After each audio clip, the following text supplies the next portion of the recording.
di bloquer li nga xam ne moo di le processus électoral. Alors on se quitte peut-être avec la Cour suprême ngay jëmale si mbiru ki nga xam ne moo di Ousmane Sonko la radiation Arfan di nga daal taxawal niki li nga xam ne moo di jeudi incha allah. Alors Cour suprême il aura du pain sur la planche. La Cour suprême encore xam nga nee naa la dossier radiation boobu man Arfan gëwuma ko gëwuma radiation dossier radiation bi parce que conseil moo ne Ousmane Sonko rejeté wuñu pour un motif de kii. ni que nekkul ci fichier électoral bi donc dañuy jàpp ni ñi xam fichier électoral bi dëgg-dëgg ñoom ñoo ne Ousmane Sonko rejeté wuñu sa candidat parce que tu n'es pas dans le fichier électoral déedéet waxuñu loolu dañu ne dañoo rejeté sa candidature parce que dafa am décision bu ñu dabb bu jógee Cour suprême sax affaire yoo ak Mame Mbaye Niang du loolu moo nekkoon le motif dossier yi ba nga ko doon déposé.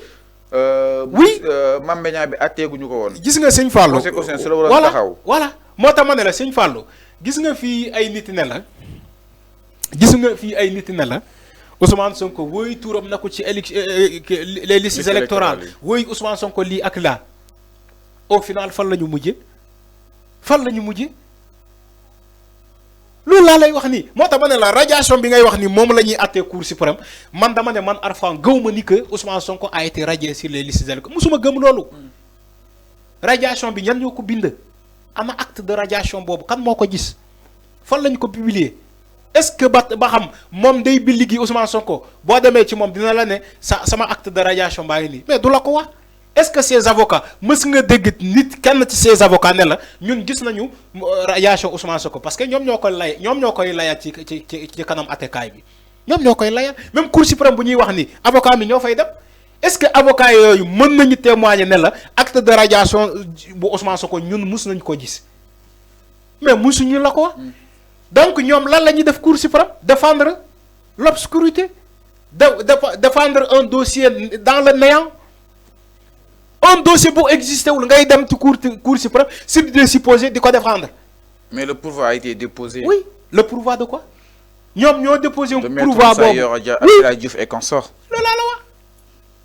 loolu laa la wax. mais radiation boo xamante ne kenn gisu ko yow ban radiation nga mës a gis bu mel nii bu radiation Ousmane Sonko wax ma ci ban réew nga mën a dem ñu ne la ni diw tel et tel ont été radiés sur les listes électorales te ñooñu mën a témoigner ne la ñun mësuñu gis radiation ban réew. à part Sénégal tey ñoom ñoo jaxase les acteurs de la justice. Aujourd'hui, ils sont en train de encore jaxase Cour suprême ak Conseil constitutionnel en sachant que moom sànq yaa ngi doon wax ni ko waa PDS nee naa la waa PDS xamuñu loi. xamuñu loi. bu ñu xamoon loi dañuy xam ni la Cour suprême ne va pas prendre une décision qui est contraire de la décision du Conseil constitutionnel même su ko jëlee sax mënul am effet parce que la Cour suprême n'est pas au-dessus du Conseil constitutionnel xam nga ku am droit dina la wax loolu.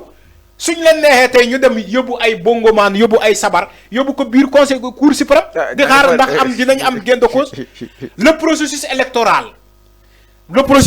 laa la wax Serigne Fallou Cour suprême mënu ko bloquer mënu ko arrêter mënul nekk la décision de la cour du conseil constitutionnel n'est susceptible d'une voie de recours bu fekkee mën na am droit de recours dañ lay ne dañuy ubbi benn fenêtre ne la sauf que la Cour suprême peut amener un changement mais defuñu ko ci loi boobu maintenant pourquoi un décret présidentiel qui a été validé par le Conseil constitutionnel supposé ngeen ne da ngeen di yóbbu décret boobu au niveau de la Cour suprême pour mu andi leen la ba pare ñu ne si toutefois le décret là a été validé par le Conseil constitutionnel léegi wax ma kan moo koy rejeter et on est en matière électorale la Cour suprême am na ay dossiers yu muy gérer Conseil constitutionnel am na ay dossiers yu muy gérer ñaari acteurs ñaari institution de justice la mais kii du émission ci liggéey kii foog ngeen xam loolu il faut que ngeen xam loolu Cour suprême bu ñu créer bu ñu créer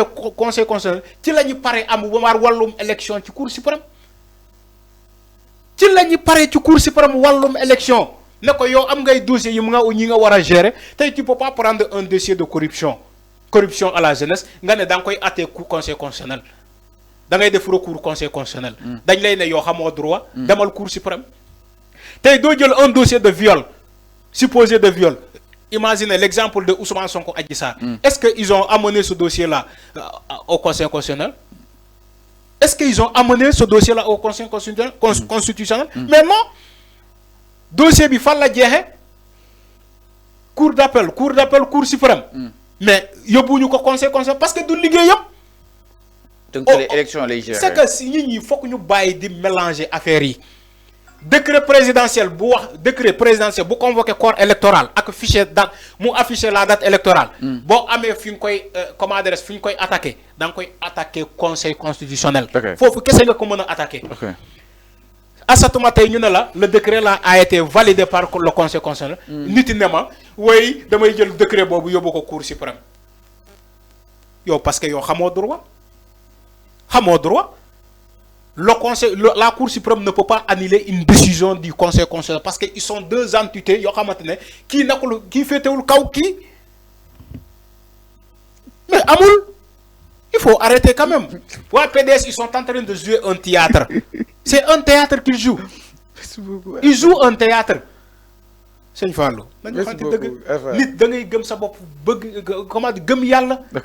ils ont géré ce pays pendant 12 ans. Mayal kenen tamit mu ñam PDS moomul Sénégal yalla mo la may nga gérer ko pendant 12 ans mais tamit gëmal yalla ni que yalla moomu mayoon nga gérer ko de 2000 en 2011 wala 2012 yalla moomu moko may kenen tamit mu gérer ko mokoy may tamit kenen ci élection yi mu gagné ko ba gérer yori Sénégal. Merci beaucoup Alpha ñu lay jaajëfal bu baax encore une fois alors voilà li ma nekkoon te seen émission le truc de matinal bu tay bi di leen jaajëfal bu baax ànd bi saa su nekk ak suñu programme di souhaiter aussi un bon ramadan ñi nga xam ni itam tey jii ñoo commencé seenu kër yi nga xam rek mooy seenu ko weeru koor exactement à tous les musulmans yi nga xam ni itam tey ñoo commencé merci beaucoup di leen jaajëfal bu baax ànd bi saa su nekk ak suñu programme li ma nekkoon te seen émission li nga xam ne moo di le truc de matinal bu tay bi Arfan ñu lay jaajëfal bu baax bàyyi nga daal tàggatoo ak li nga xam ne moo di téléspectateurs yi. Donc Serigne Fallou maa lay jaajëfal. Donc di nuyu téléspectateurs yi ñi doon seetaan ci 5TV seetaan ñu partout à travers la diaspora. Et aussi fii ci réew mi aussi di nuyu la régie de 5TV. De nuyu ñëpp amaana moom boo limee nga jum ci tour yi mais ils sont nombreux à nous suivre donc ce matin. Donc ñu ngi leen di donc di jaajëfal di leen dig rendez-vous suba inshallah. Alors di leen dig rendez-vous suba inshallah tey nga woor. Oui ñun dañuy woor. Dama woor kay. feeñ na si yow de. Oui dama dégg ni waa Makka. Ne dañoo gis weer bi ni que dañuy woor. Mané damay woor. mais problème croissant lunaire quel ñu koy régler de manière définitive. Lolu du ñak Sénégal mom lolu question bobu je crois mom. Mais il faut ñu régler ko de manière définitive. Pour nga régler ko mom fokk ñu am président bu am courage. Bu am oui fokk ñu am président bu am courage. Donc il faut mëna le décret présidentiel. Xam nga sujet bobu. Décret présidentiel xam nga dédé xam nga sujet bobu sujet bu sensible la. Xam nga en matière religieuse mom Seigne Fallou. Donc sujet bu sensible la boo xamante ne parfois doo ci bëgg addu mais déglu ki la doy rek voilà mais man dama jàpp ni que ñun ñëpp dañoo vénérer un seul Dieu te Dieu bu yàlla boobu man mënuma concevoir Sëñ Fallou ñun ak Makka décalage 4 heures de temps la. Non 4 heures de temps. 4 heures de temps la décalage 4 heures de temps la te ñun bu ñu bëggee dem aji ji Makka dañuy dem aji Makka sans problème. Mais waa Makka bu ñu wooree ñun Sénégal ne ñun fokk ñu gis suñu weer oui man mënuma concevoir ñaar yooyu bu ñu bëggee aji dañuy bëgg a dem aji Makka parce que dañoo jàpp ni que foofu mooy bërëb bu sell bi yonent bi fan la tëdd c'est normal mais waa Makka tamit bu ñu wooree ñun dañuy ne ñun Sénégal ñun duñu woor parce que waa Makka woor nañu. mais fokk ñu gis suñu weer y a un décalage mais dans ce d'une part il y a amalgame quoi parce que mënoo bëgg lii. Bu lii jotee nga ne non yow pour nga woor fo nga gis sa weer. te yàlla moo ne l'islam ni que seen morom jullit bu taxawee ne weer bi feeñ na te mu séedee ni que gis na ko. ak fépp fu mu ko mën a gis. way ak fépp fu mu ko mën a gis mu séedee ni que joxe ay séede diw ak diw ñoo ko gis moom ñoom gis nañ ko. ngeen mën a woor mais Konakook la ñuy xaar. ngeen mën a woor la commission bi koy certifié Sénégal. mais Sénégal malheureusement génn mais xam nga Sénégal malheureusement ça va persister même suba ñii dañuy woor ñii ne ñun wooraguñu. non suba moom ñu ko woor. franchement parce que franchement voilà. donc dañ lay teel a libéré. ah d'accord gi moom dañ lay teel a libéré. non mais comme d'habitude yàgg nañu woor di liggéey sëñ Fallou yàgg nañu woor di liggéey dañ koy sant yàlla rek parce que yàlla tamit waxul nga woor ba pare nga tëdd sa kër loolu amoo koor yàlla dafa ne boo même boo wooree da ngay dem liggéey heure julli bu jotee nga dem julli boo paree ci julli am nañ malheureusement am na ñuy woor ba pare dem sandee ko ci jàkka yi wala jumaay parce que foofu dafa sedd di xaar mais loolu du yëfu jullit jullit bu wooree dafay dem liggéey ba sa heure jot nga wàcc dem waajal ndogu mais doo woor ba pare dem ci jàkka yi wala bërëb yi sedd yi nga dem sàndeeku fa seen Fallou sama mbokku séeréer yi comme ni koy Tafa di defee ah waaw Tafa dem xool fi gën a sedd si kër gi di fa sànneeku di fa sàndeeku xaaru ndogu merci beaucoup da ngay gis zone kaw yi sax suñu bërëb yoo xam te ne foofu moom day tàng chaleur bu kii la nit ñi dañuy woor ba pare dem ci dex ji sandeeku xaar ba 16h wa 17h nga génn si ndox bi jaay géerlu nii que waaw man ñu ñoo woor wala ñibbi kër ga alors Tolku Matinal mi ngi dem franchement voilà ba suba incha allah à partir de 10h30 Tolku Matinal ak koor gi dina doon loo xam ni bu leen ko kenn nettali ndaxte di nga gis lu ne mais quand même. dama gis suñu internet yi nekk di débattre ce que quand je dis que le décret a été validé par le Conseil constitutionnel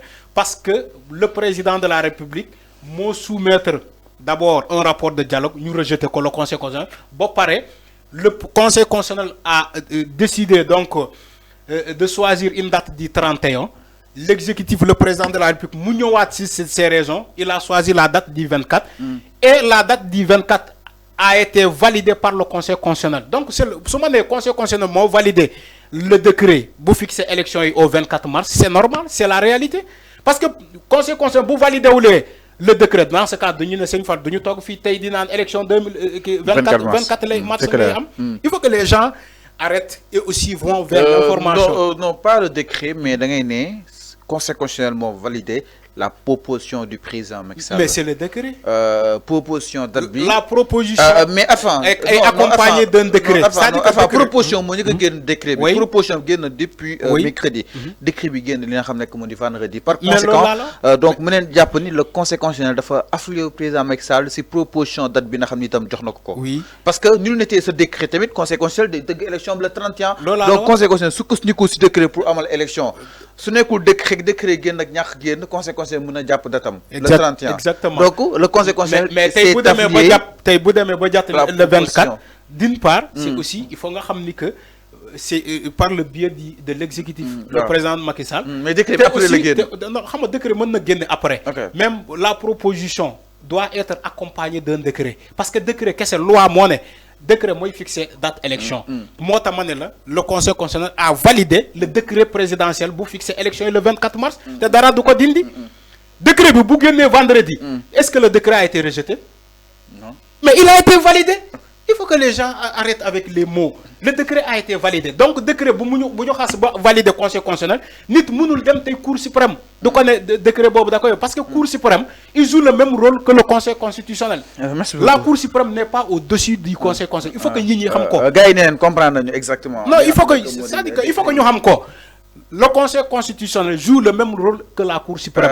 avant par communiqué et non par décision collégiale en tout cas jargon juridique yi mu nekk loo xam ne itam de plus en plus on a découvert d'ailleurs sénégalais de plus en plus on a découvert alors merci beaucoup les juristes franchement kii bu waxee jaar ni kii wax jaar ni am na ay juristes yoo xamante ne bu ñu waxee sax voilà doo xam sax lu ñu bëgg a wax exactement Cheikh Yérim Seck wax jaar na de Pape Moussa Sow wax jaar na le Goudou bu wax jaar na le ñoom ñoo sonal nit ñi les juristes là franchement yéen jaajëfal koor gi